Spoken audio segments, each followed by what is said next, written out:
send a link to my computer as well? Yes. It's rg26@aol.com. rg26@aol. Sorry, 1 minute. Now I'm having issues, sorry. So I'll do it. I'll do it.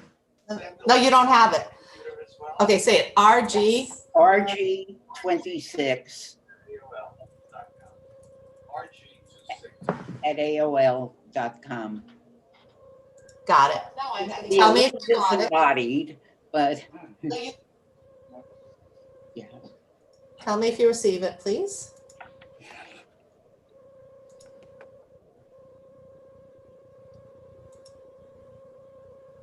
Ronnie, are you there? Okay. I'm right here. Yeah, I just muted myself because there was like Okay. some ambient noise. I just wanted to make sure that you got the WhatsApp I sent you. Yeah, I did. I have it. Very happy to have it.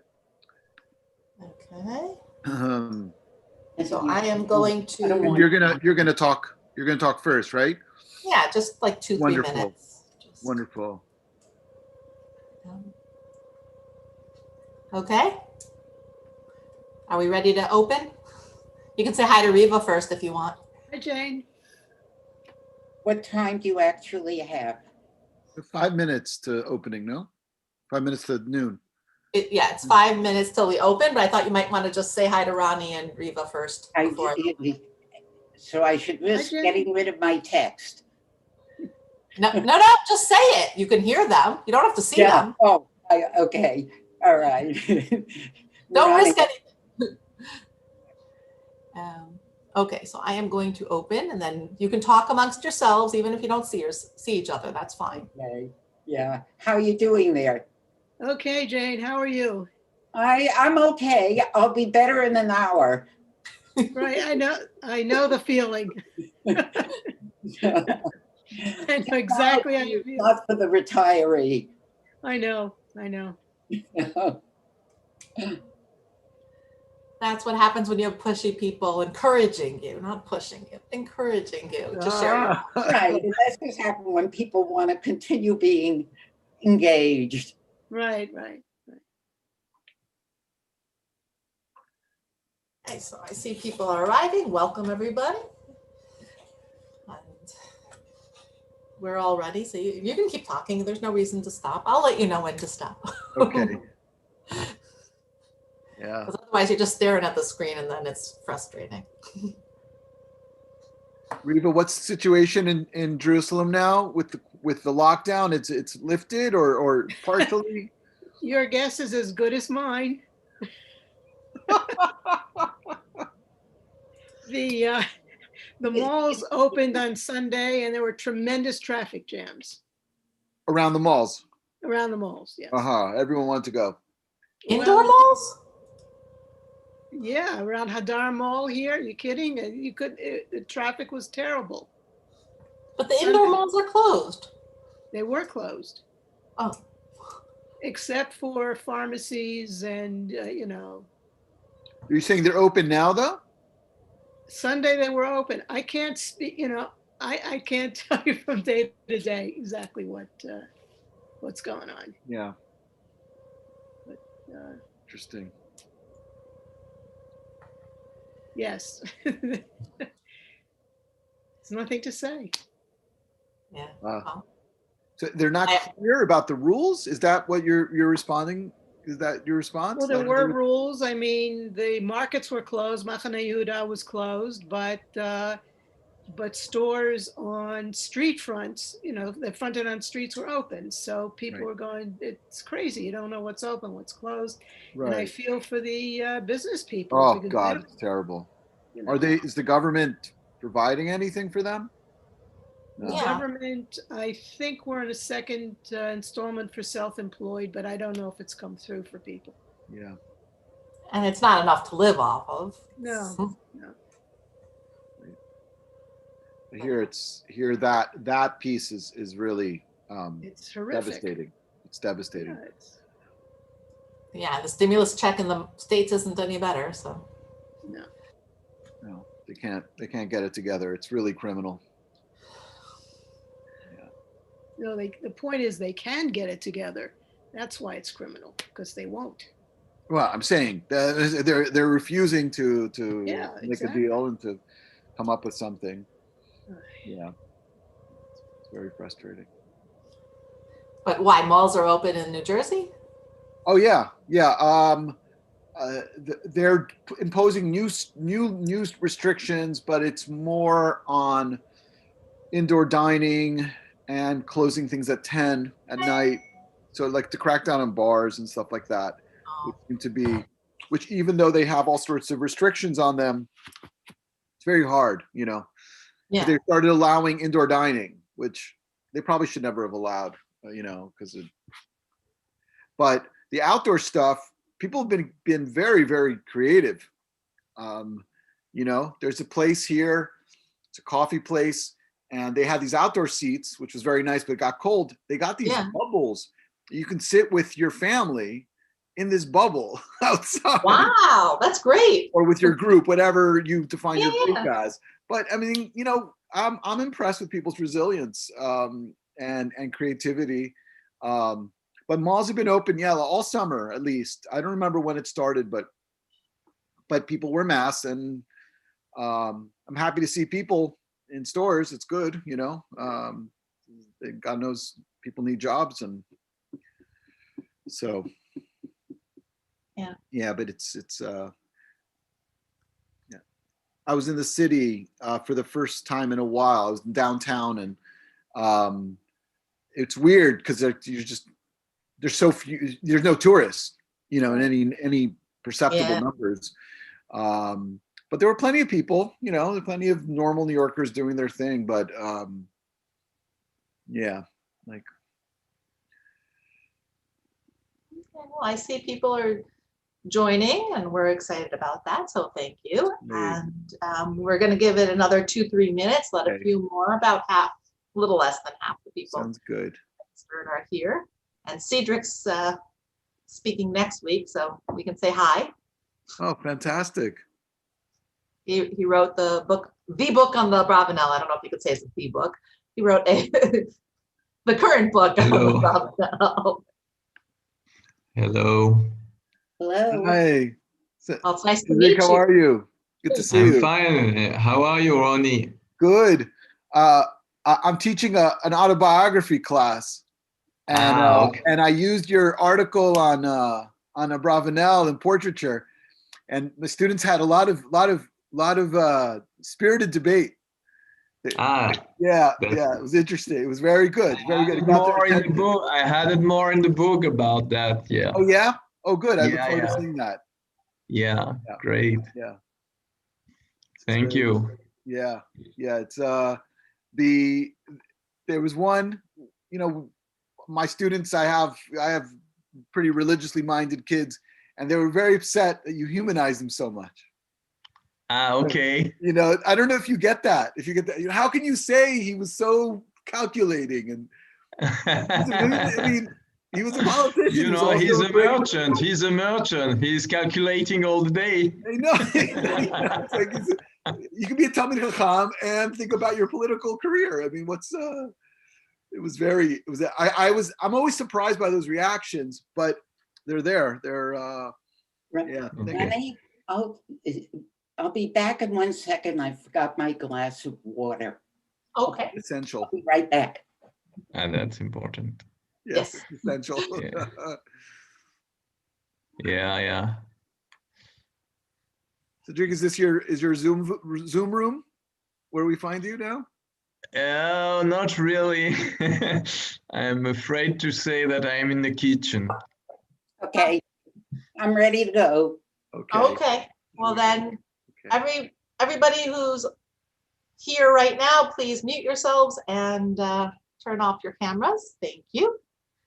And I will, well, not you, Ronnie, you're presenting. I'm here. I'm not going anywhere. Okay, good. Okay. So hello to all of you. Thank you for joining. We're happy to see so many people coming, and I know some more will be coming. I'm not sure, Liron, you said, I think people are on the call. Can you explain what that means, Liron? Sorry. My video. Oh, right. Okay. So I guess I wasn't clear. Let's start again. Hello, everyone, and welcome. We are starting our next session in our New Works Wednesdays, which we highlight academic works that have been recently published on Sephardi Jewry or Jewry across Asia. And so we're very happy today to have Professor Gerber, and I'm going to let Professor Perellis introduce her. I just want to welcome everybody and give a few logistical things. So first thing is all attendees do not have access to microphones or cameras. If you must say something, raise your hand, but it's better if you put it into the chat if it's to me, or if it's a question to Professor Gerber, please put it into the Q&A and I will read them off to her at the end. We're going to let her speak first, as we do with all of our Wednesday noon lunchtime Wednesdays. And we felt it was important to do these kinds of programs so that we get the greater Sephardi world out to the public. And as much as this time period has been problematic, we seem to be getting the word out more about the greater Jewish world. So it's a nice kind of side benefit of being stuck at home is you can actually learn and see the world. And so at the Jewish Experience, we've been doing that a lot. We have our series on Bukharan Jews. We have our series on the Global Nassau, which we did back in May, and we'll do another one in April. We did SIGD for the Ethiopians this past Sunday. It was a wonderful program, really just shows the diversity and yet the unity in the diversity. So it's a nice thing.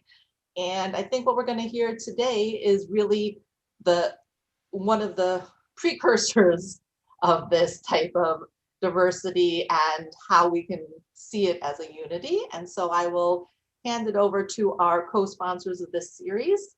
And I will let Professor Perellis take it from here. Thank you. Thank you so much. Welcome everybody here today. We have a wonderful crowd, and deservedly so.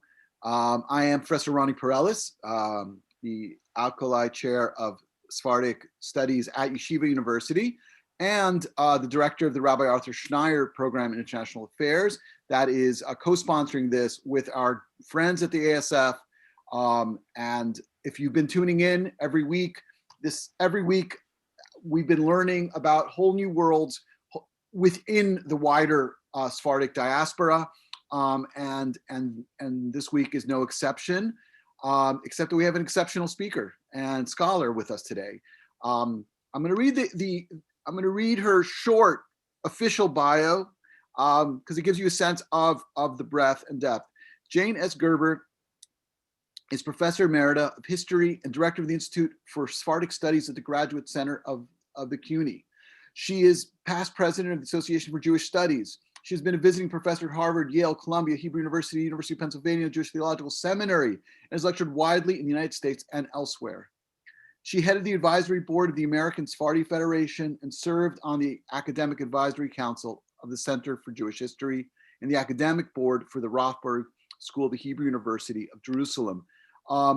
Just last week, we featured here Professor Stanley Mervis, who was a student of Jane's. And there are so many people out there in the world today teaching Jewish history, focusing on the Sephardim, that are doing that because of Professor Gerber's long history of hard work in this field, uncovering worlds and teaching her more importantly, teaching her students how to be historians, and how to think like historians and work like historians. And I want to just give a small testament to this. I use this. This is her textbook that I have used since I started teaching at Yeshiva University. And you can see the use that has gone into this and the tattered everything of it, because I use it at least once a year, if not 2 or 3 times a year in my teaching. And there are other great textbooks out there, but it gives such a good narrative that doesn't skimp on depth. My students, if you read this, it's easy to get, it's not expensive. You don't only get a narrative sweep, which Professor Gerber does such a good job of, but she brings in the gems of literature and poetry and philosophy in nice sized chunks of primary sources, which again expose the student to what is history made of, It's made of going back to the sources. And she does that so well. And it's really an honor for me, to introduce her today. And I'm really excited to hear about this new project. And I know we're all going to learn so much. So thank you so much for being here. Thank you. Thank you, Drora. Thank you, ASF and its Institute of Jewish Experience, and Ronnie for your very, very generous introduction. Your series has provided wonderful access for us to meet a new generation of creative young scholars. And you've also emphasized not just the global reach of Sephardic Jewry, but helped us to dispel the widespread notion that Sephardic Jewry, which is one of the two main branches of the Jewish people, was somehow on the peripheries of Jewish history, on the margins, not in the center, when in fact, these younger scholars are beginning to emphasize for us how important in the creation of all of Jewish civilization the Sephardic experience has been. Today, and you'll bear with me, since this strange new medium of Zoom is not exactly native to me, I'd like to think aloud about the shaping of Sephardi history that went into my producing this book, and to share as well with you some of the places in which Sephardic civilization crystallized or matured. I'll raise a few questions that arose as I wrote the book and explain the factors that determined my choice of cities to study. I've been asked several times, so I'm a little defensive, why I omitted this city or that city. Wasn't it important? Was it not important? And as many of you know, Sephardim are very conscious, proudly and correctly so, of their origins or the origins of their ancestors. And there are many individual gems in the Sephardic mosaic that were not included. Having excused myself from the omissions, my choice of itinerary depended upon my definition of what is Sepharad, who is Sephardic, and more importantly, what locations and sources could illustrate this elusive goal without romanticizing the past or essentializing what is a very diverse group of talented people. I assumed the obvious, that some places were more critical in setting the parameters of Jewish life. I also assumed that being Sephardic meant to be connected to pre-1492 Spain in some fashion. I will go into that in a moment. Time permitting, as I share some of these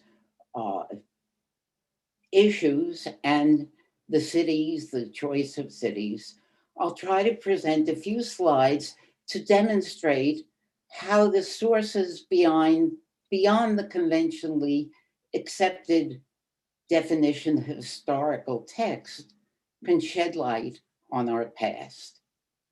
These visual, literary, or material sources include medieval illumination in the Haggadah that messages the Sephardic messianic stirrings in history, or a Dutch painting of the interior of the great synagogue, the great synagogue, Portuguese synagogue of Amsterdam, in which we see the presence of a perfectly dressed, aristocratic Christian Dutch couple entering the precincts of Jewish worship, curious and ready to converse with Jews, not to convert the Jews.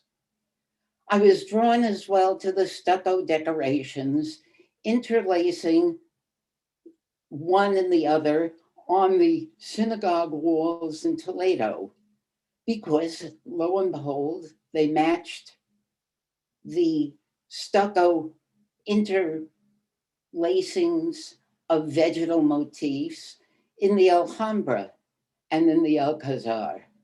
And I wondered about the appearance and disappearance of a concentration of Jewish doctors in the Topkapi Palace in Istanbul, or the presence of a music academy and a mixed choir in the ghetto of Venice.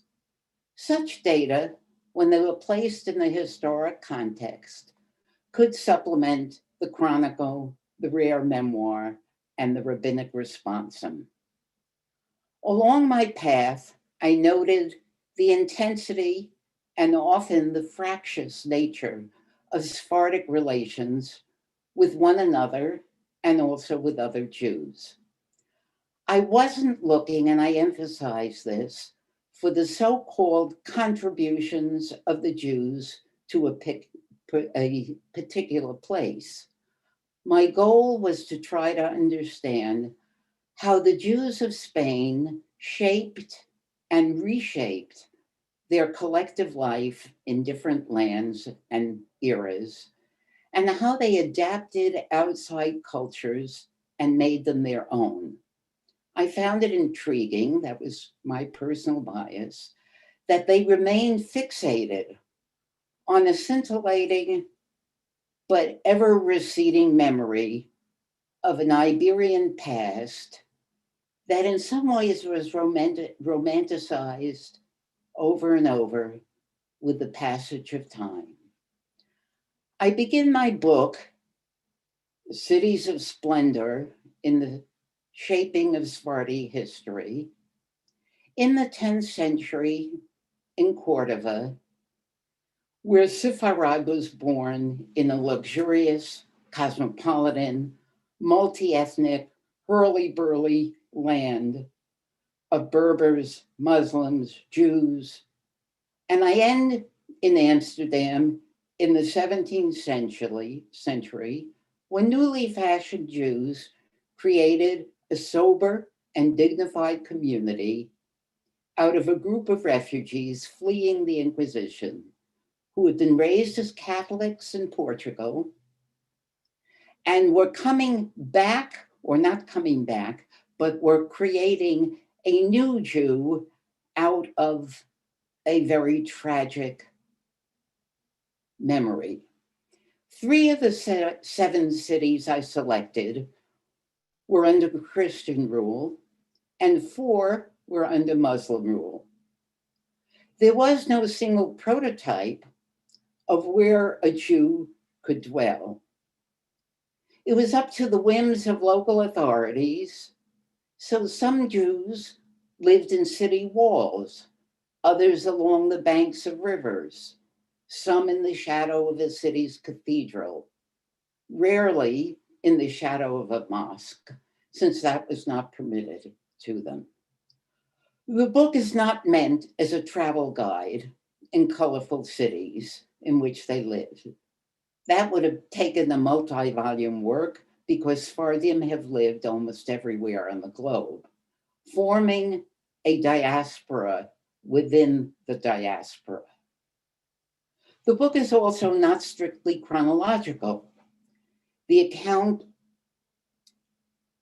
concentrates on the 16th century, where there are overlapping developments in several centers. It also is not, and then I won't tell you any more of what it is not, but it is not an urban history, although the urban context is essential. I try to walk a fine line between the particular urban context and the overarching historic evolution of the Sephardic Jewish people. What sort of world did I encounter? One that was conspicuously multilingual. And even today, or maybe especially today, when you go into a Sephardic function, the multilingual nature, the multidimensional character of Sephardic Jewry it hits you right away. It is also multi-talented. It was frequently a colorful panorama of individual men and women. In fact, one of the characteristics of the Sephardic past is how individualistic it seemed long before the individualism of modern times. In other words, we have a lot of biographies or sketchy biographies of a few types of people. It was a world in which Jews vaunted their lineage and their ancient nobility. I will explain that in a moment as well. There was no one type of Sephardic Jew. We must really dispel that notion. They were sometimes defiantly aristocratic, at other times mystical and otherworldly.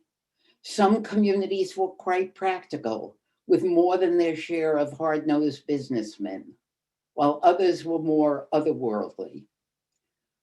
Who is Sephardic was the first question I needed to answer for myself, and one that is often asked today. Over the centuries, the term Sephardic was never static.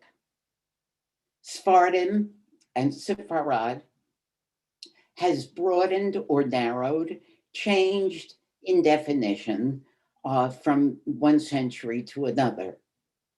The name Sepharad appears for the first and only time in the Bible as a specific place that possibly refers to a city in Asia Minor.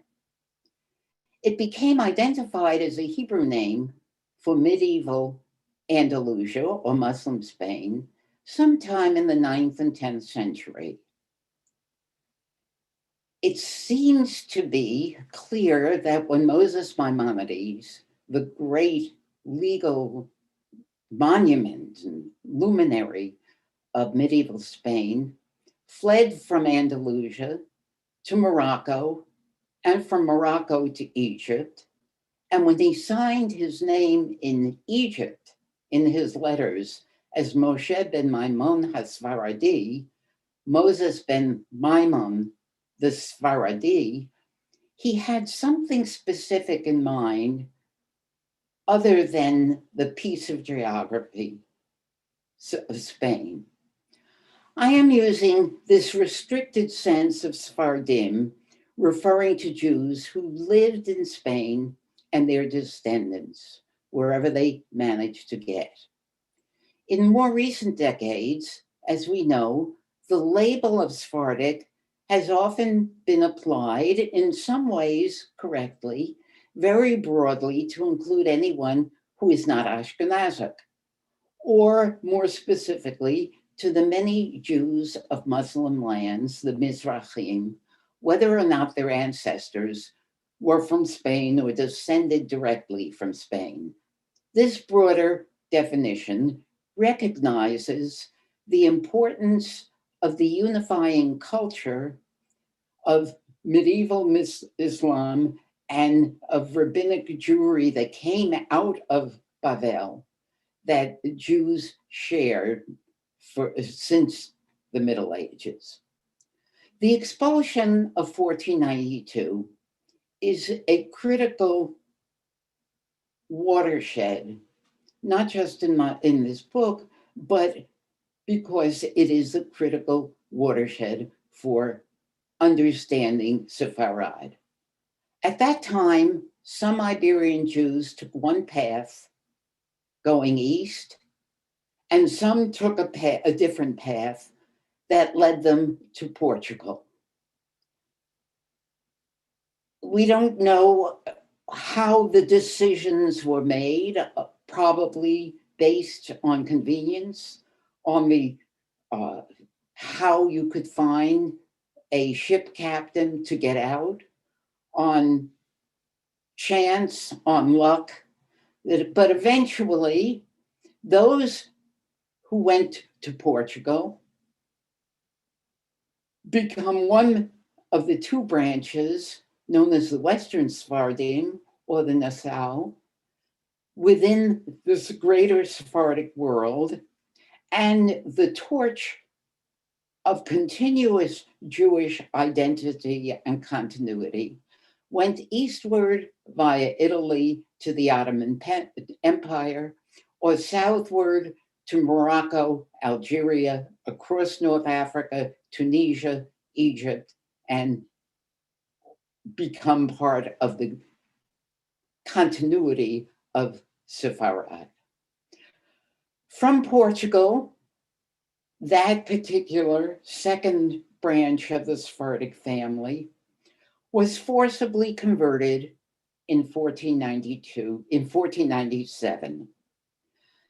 And so the break begins in 1497 between the Western and the Eastern Sephardim, those who went openly as Jews into the Ottoman Empire, North Africa, did not have any break in the continuity of their familiarity with Judaism. They retained Hebrew. They generally retained some form of Spanish that then became translated into Ladino or Hakatia. They moved to the Balkans. They cherished the ballads, proverbs, and cuisine of Spain. Those who went to Portugal, who are in the last chapter of my book in Amsterdam, had a break and a rupture and a trauma that accompanied them in their diaspora experience. My book, both implicitly and explicitly then, is about a variety, but is also about what united these diasporas and separate communities. Each of the places I chose seemed to telescope some features of Sephardim. 10th century Cordoba was the heartland and beginning, and I entitled that chapter Poetry and Politics in the Caliphate of Cordoba. I tried to show the role of the Muslim court culture in shaping a Sephardic elite whose attitudes preoccupied Jewry and Sephardic Jewry for a long time. I looked at certain kinds of artifacts, the Hebrew poetry, which was in many ways a mirror of the Arabic secular and poetic literature that surrounded them. And I was struck by not just how elite this culture might have been, but how it percolated to the people, to all the people, the Jewish people, that is, but how the Jews in Muslim Spain could balance Torah and Greek wisdom, science, and philosophy. The second chapter of my book focuses on Toledo, when Toledo was a Christian enclave and a meeting place and battleground.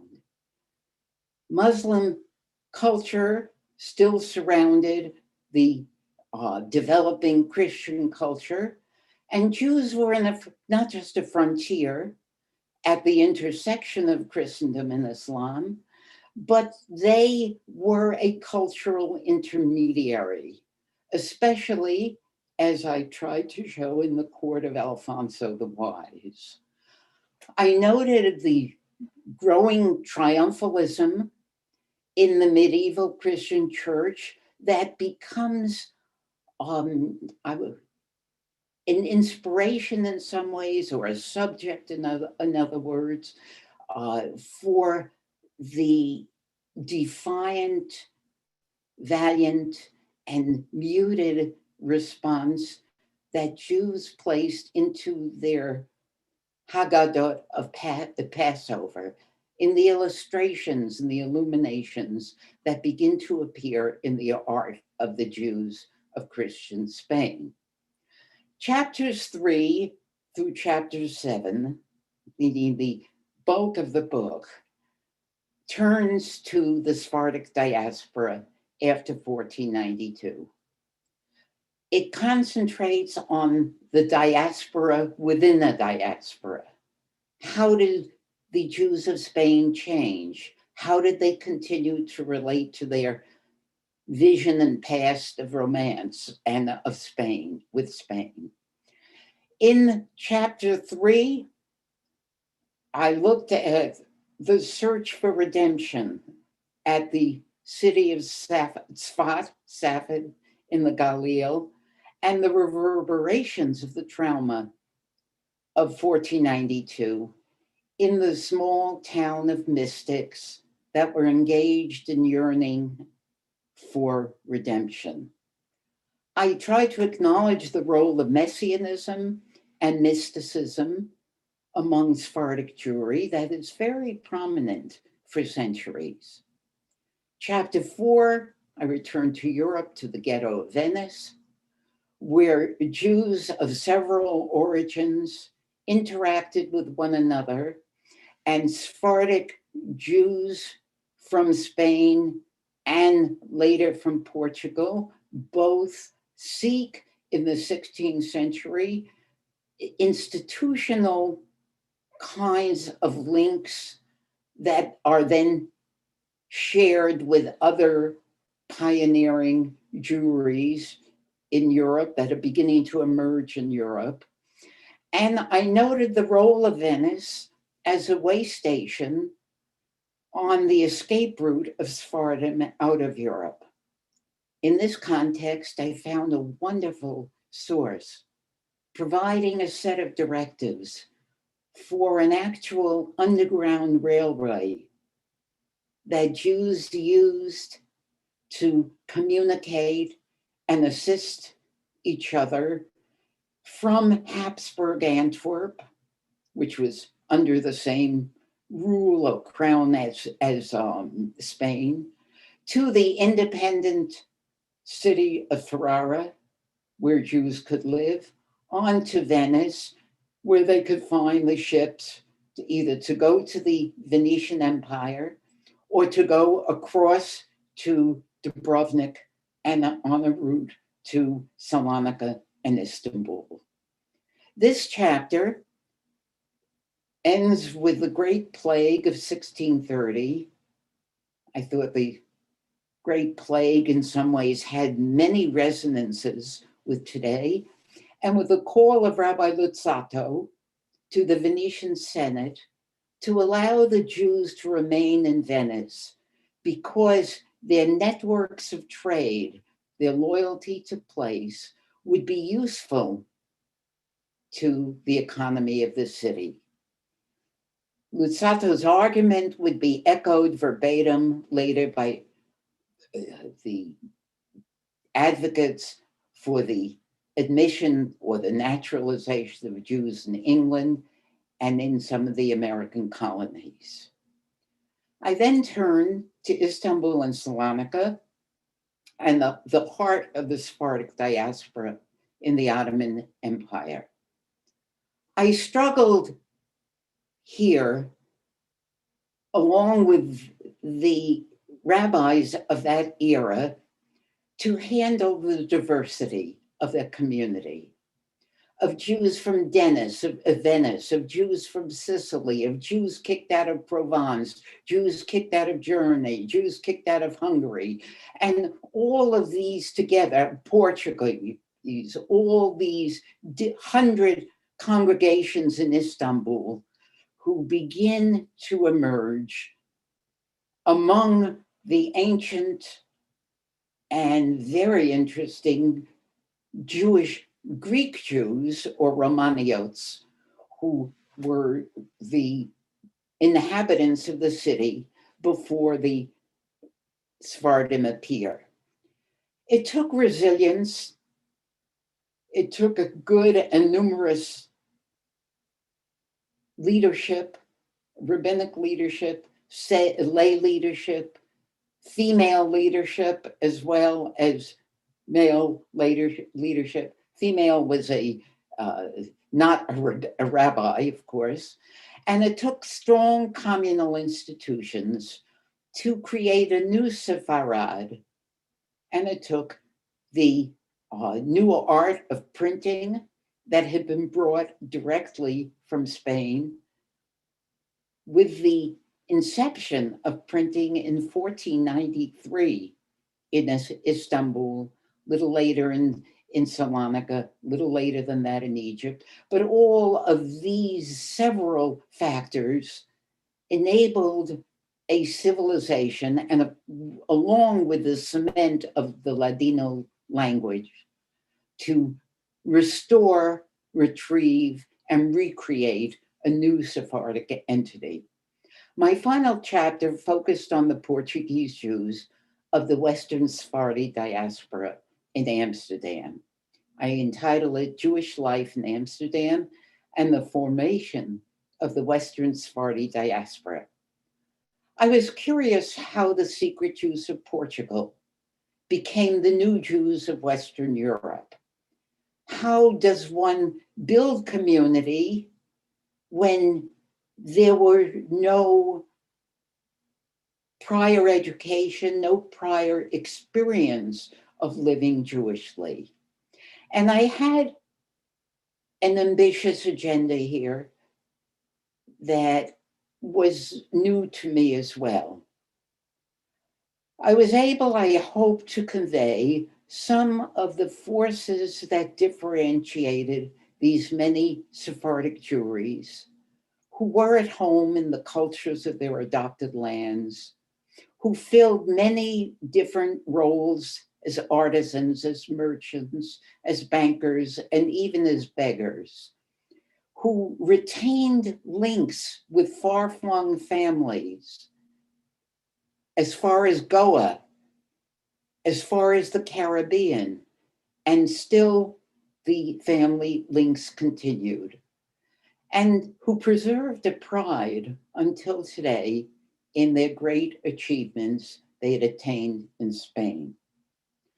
What I'd like to do is look with you now at a few of the slides that will illustrate some of the tendencies that I speak about, but perhaps with more, the pictures might be more graphic and compelling than all the words. So if we turn, and here I'm going to try to coordinate with my limited computer skills. So let's see how we can turn to the slides. Well, I have it open already. I put up Okay, well there. Just the front cover of your book first. Yes, let me first, and I'll make a plug for the Littman Library and the Liverpool University Press, who were very patient and bore with me while I struggled to decide on which communities I would not write about, which I would write about, and had to justify that to different Sephardic friends along the way. The first slide gives us some, the first two slides depict from medieval times what might appear on first glance to be somewhat exotic, somewhat frivolous, somewhat beautifully medieval. You can see in the picture a man on the right with a very distinctive cap. It's not a yarmulke, but it is a Jewish cap required. It is a distinctive Jewish outfit required of Jews beginning in the 13th century in Toledo. Yet he's playing a game of chance, game of dice, with a group of nobles. The architecture that is outlined here is a very typical kind of Arab-inspired architecture, Mudeja architecture of Christian Toledo, which shares the Muslim, Christian, and Jewish presence in one city. So the synergy of Toledo appears in this Christian manuscript with the visible presence of the Jew. The second of the, or the pair in this, and then I'll tell you where a little just about this manuscript tradition. The second slide gives us a sense of the medieval, of the introduction by the Muslims of the Christian manuscript tradition, in which we learn about many ancient, innovative, recreational, medical, and other works that appear in medieval Spain, particularly in that multicultural city of Toledo. Here, the Jew appears in a much more stereotypic form.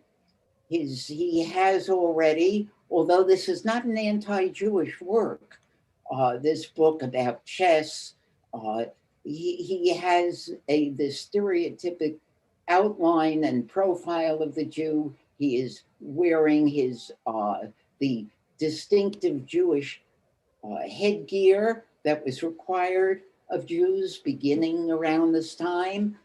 And the other people in back of him seem to be in a kind of subversive whispering or consulting fashion, hovering a little, but also not cringing, but their body language is different from the nobles who are playing chess together.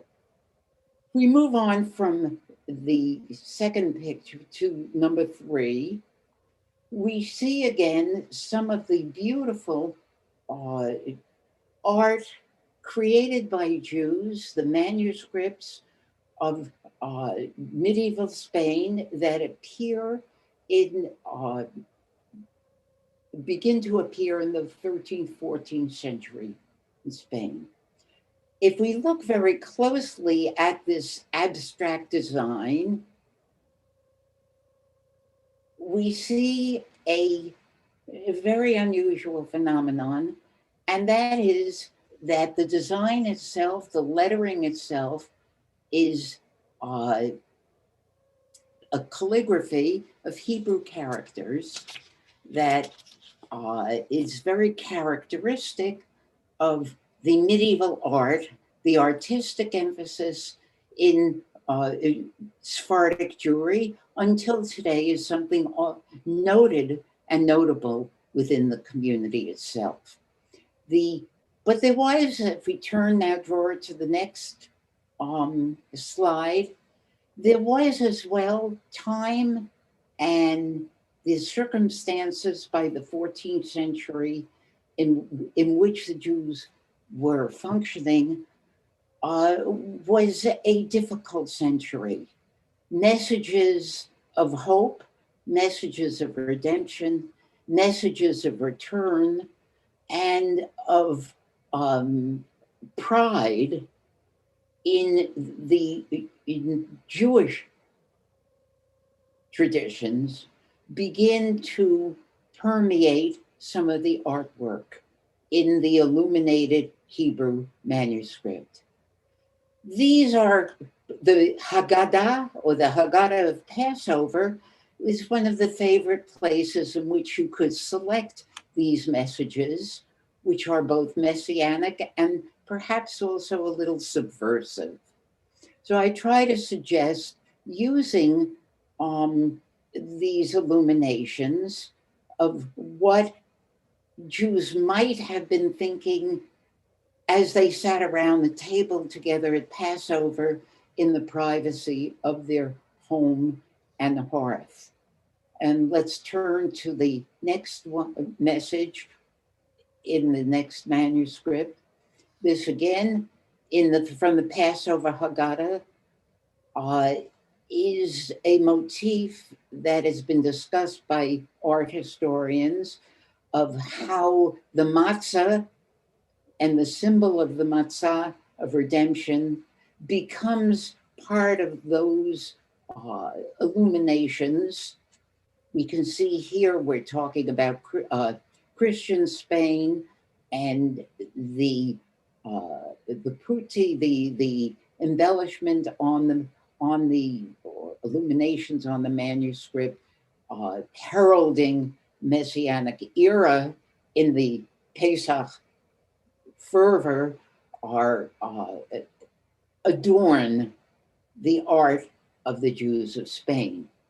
Adornment, art, aesthetics have been until today an abiding part of the Sephardic tradition. We move on from there to a cluster of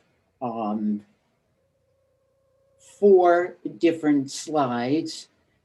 The first of which is a very well-known slide, a very well-known monument, perhaps the most well-known of Spain, the Alhambra Palace, the Muslim structure within the Iberian Peninsula. And the next slide, I try to have them together. It's a little harder for me to do it this way because it's a cluster of 4 slides. The first was the Alhambra. This one is I believe they're also similar. That when I have them together, you really wouldn't know which is the Christian palace, which is the Muslim palace, and we'll turn to the next 2. Those we'll see. But we look again. This one is the Aron HaKodesh of the synagogue. Again, the same motif of the El Tránsito synagogue in Toledo. And the last of this cluster, again, is from the synagogue with its adornment. And if we look very closely, we'll see under this wonderful Hebrew lettering is Arabic calligraphy in the synagogue. So the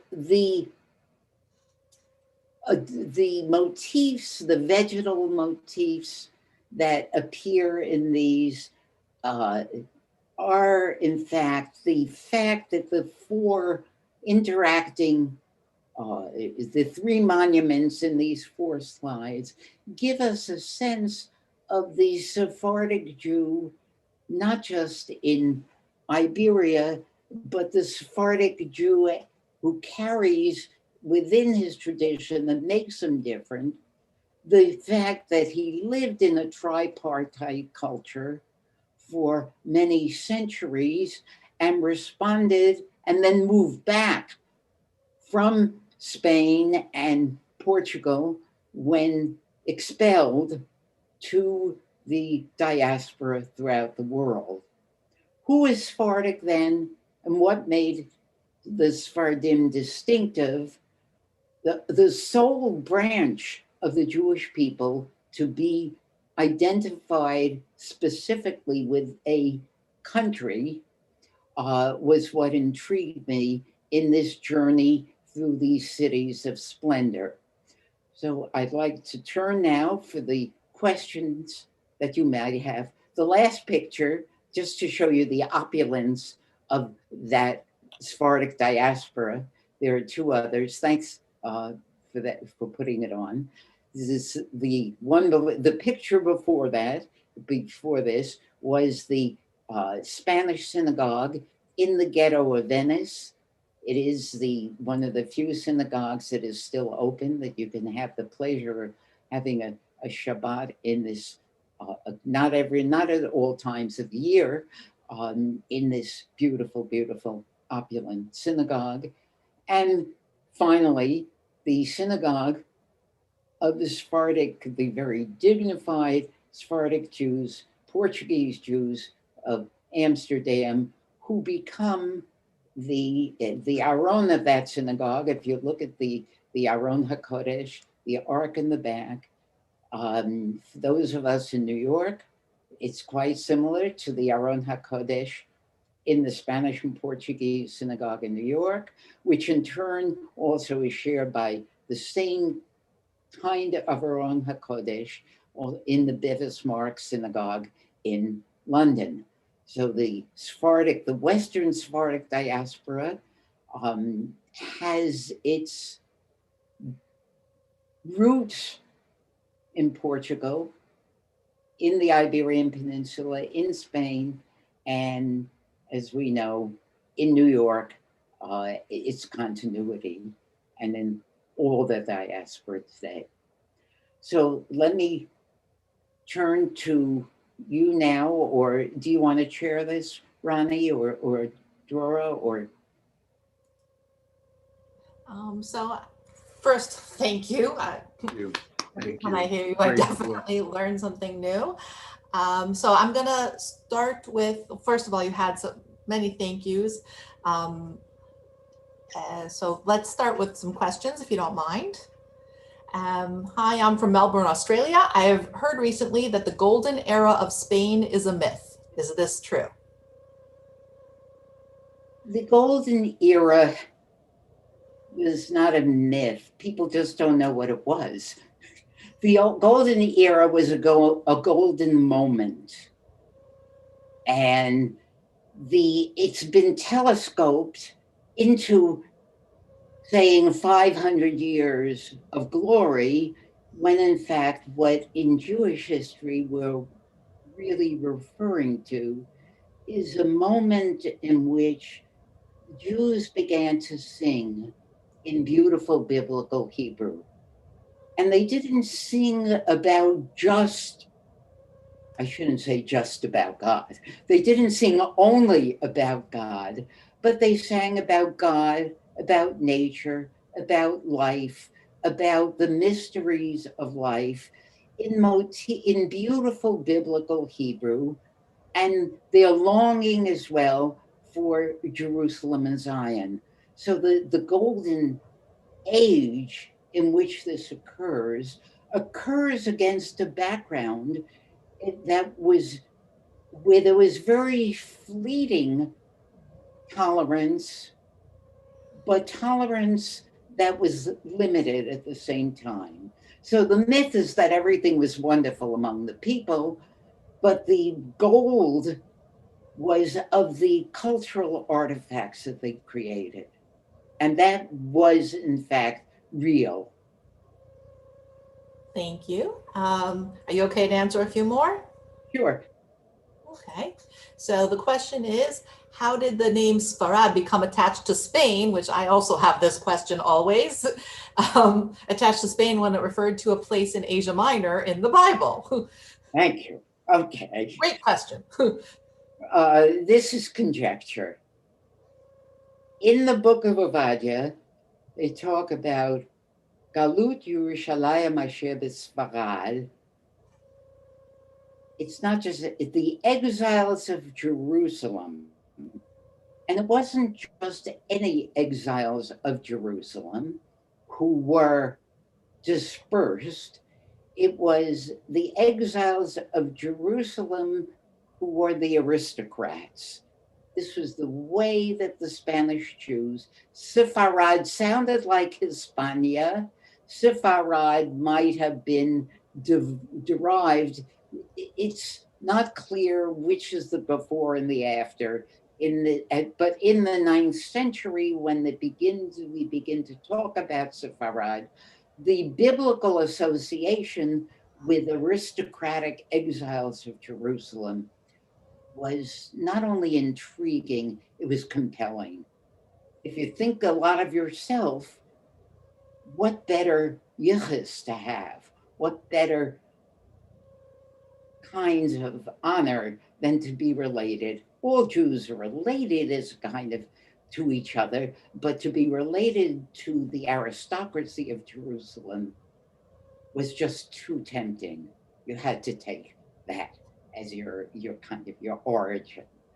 So Sepharad, by the 10th century, 9th century, 10th century, it sounded like Hispania, probably to the people.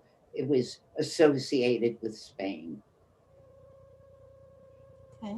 We're going to move over to Amsterdam for a moment, if you don't mind. The Can I add question is, one thing Go ahead. oh, to that question? there's a one tiny link along the way that helped, which was that Targum Onkelos translates it as Aspamia. So already, Yeah. why he did that, that's, Yeah. that is definitely. It was earlier. It's unclear what Onkelos, what was meant by it at that point. But Right. Right. Right, and which came first. Amazing. Okay, so if we move over to Amsterdam, the question is, you mentioned how through no fault of their own, the Sephardim arriving in Amsterdam were ignorant about Judaism. How did this change? Who trained the Sephardic rabbis of Amsterdam in the 16th century? And were they trained in some type of blended Jewish religious tradition or in a purely Sephardic tradition?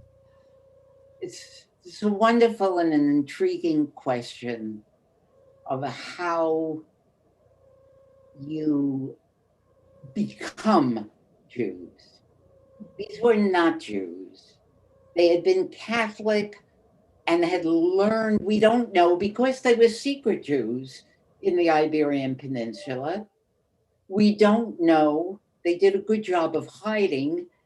The Inquisition that was trying to ferret them out was looking for signs of Jewishness, but the Jews themselves were learning at some point from visitors to Iberia or from being enrolled in the theological faculties in the most exciting Spanish universities of flowering at that time. They were returning after 1580 when Spain and Portugal were united. Jews had new links with each other in the Iberian Peninsula. They began to move back and forth a little. We know as well that they learned that the Jews were the former Jews, the new Christians, had some kinds of contacts with each other, and visitors who came, some Jews came openly as diplomats to the courts from Morocco to serve in the courts of representing Moroccan kings, bringing with them probably the same way as my generation brought books to Soviet Jews. These representatives who were themselves Sephardic Jews who had fled to Morocco, brought back knowledge to Spain, coming from Italy, coming from Tunis, coming from elsewhere, as tradesmen as well as diplomats. We know that the type of Judaism, it's different learning from your parents and a community. Learning about something from a book or by choice creates another kind of identity. And the Western Sephardim, in the atmosphere, the Protestant atmosphere of Holland, became different Jews or a different diaspora, Sephardic nonetheless, and Sephardic in its passions as it returned, not in all cases, but in some. And they learned from autodidacts or very important teachers who came from the Ottoman Empire, who came from Morocco, who came from Italy. They brought books with them to literally teach the new Jews of Amsterdam. These new Jews had a wonderful school, the Etz Chaim Yeshiva, with very high standards and very good teachers. So it was the combination of passion, some sort of constant underground learning, self-learning, and maybe that is also why Sephardic Jewry is such an attractive kind of prototype to many modern contemporary Jews.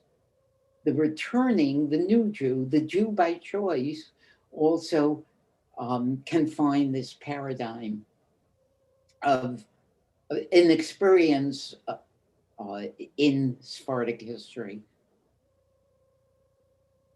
Thank you.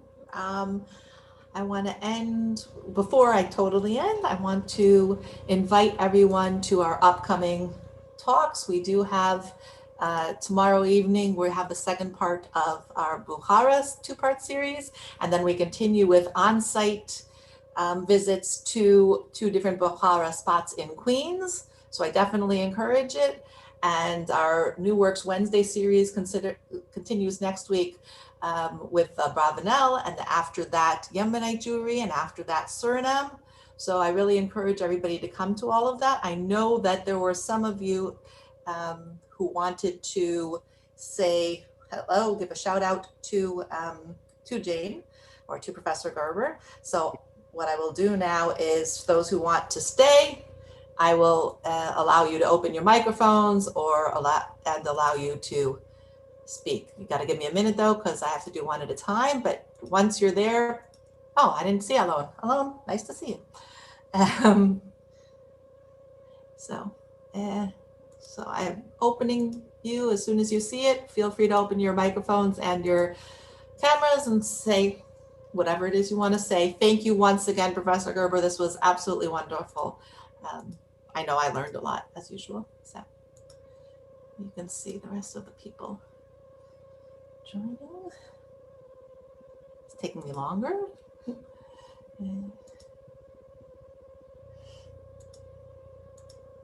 Oh, this is the fun part.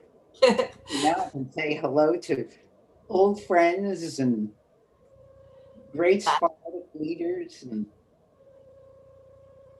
wonderful colleagues. Actually, Ronnie, do you see in the chat, or Dahlia, if one of you sees in the chat, there's one more question if you want to read it. Nobody's reading it. It says, which one? Hey, why don't you go for it? Yeah, sure. No, because I'm trying to open everybody. So it's actually from Benna. So if I've opened Benna already, you're more than welcome to open your microphone and ask.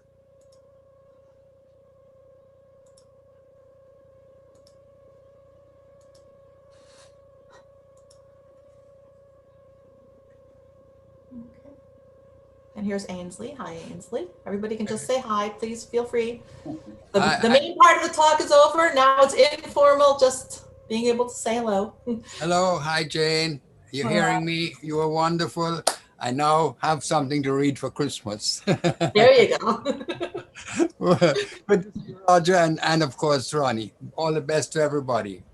Thank you. Thank you, everybody, for coming. Great. Hi, Jane. It's Carla from Kansas City. No, it's I great. enjoyed it. And hello to Roger also.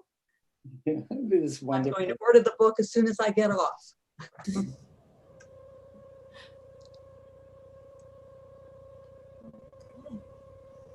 Well, again, thank you all. Hope you have a great day, evening, whatever it is that you have, wherever you are in the world. I know we have from across the world, it could be in the middle of the night where you are right now. Me, it's evening. So we do appreciate you taking your time from here. In Professor Paula Tartikoff's class, she noted that former Jews also turned to Spanish Inquisition documents to learn of Jewish traditions. Right. I guess that was just letting you know. And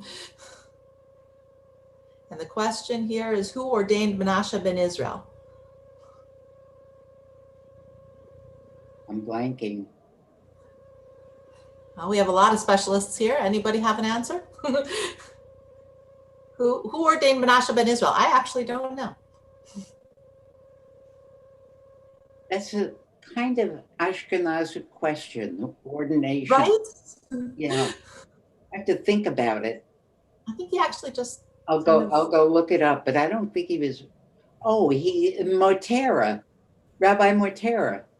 Oh, where did that happen? In the 1640s, and he was in fact very frustrated that he No, I take it back. I think it was Rabbi Motera with whom he studied. They ended up in rivalry together. Uh, Were apart, and they were each competing for the same post. I'd have to look it up. And the idea of smicha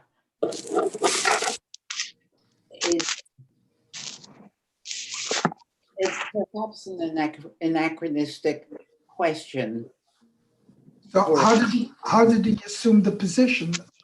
Was there a procedure? Was there a hi Jane, Ted Kalmat, hi. He was a man of many trades. He was a printer, but he was also a self-taught and a rabbi. It was not, there were several or three little synagogues there in Amsterdam, and he himself was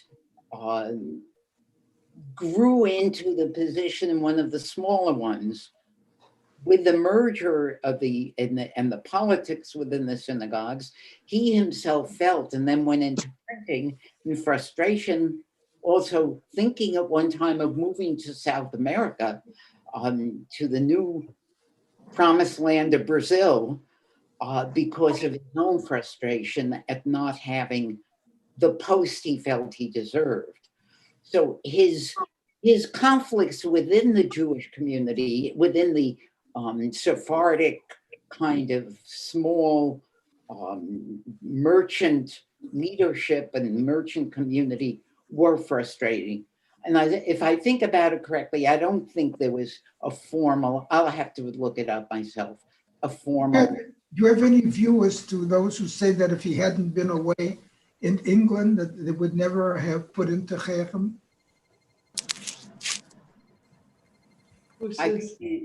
Would you repeat the question, because it's not too clear?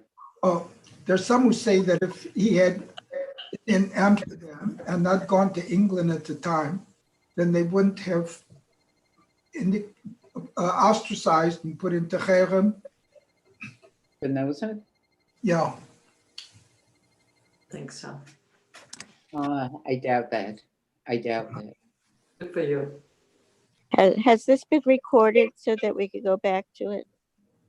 It is recorded. If Caroline, you can reach out to me if you want it. Thank you. Oh, Professor Gerber, Yes. Azaku Baruch, thank you so much for the wonderful presentation.